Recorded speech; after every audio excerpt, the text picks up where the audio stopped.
वेगळी राजकीय भूमिका घेणारे अजित पवार हे बारामतीमध्ये होणाऱ्या पवार कुटुंबाच्या दिवाळी पाडवा कार्यक्रमापासूनही दूर राहणार आहेत। ते काटेवाडी येथील निवासस्थानी दिवाळी पाडवा साजरा करणार आहेत। बारामती येथील गोविंद बागेत गेली 50 वर्षांपासून दिवाळी पाडवा साजरा होत आहे।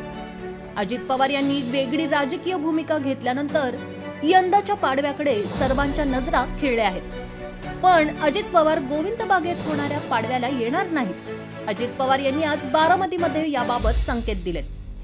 बारामतीत यंदा दोन्ही पवारांचा पाडवा वेगळा होणार आहे। उपमुख्यमंत्री अजित पवार यांनी हे स्पष्ट केलं। नेहमीप्रमाणे गोविंद बागेमध्ये शरद पवारांचा पाडवा होत असतो। त्या ठिकाणी राज्यभरातील कार्यकर्ते शरद पवार यांना भेटत असतात आणि या पाडव्याला सर्व पवार कुटुंब एकत्र असतं।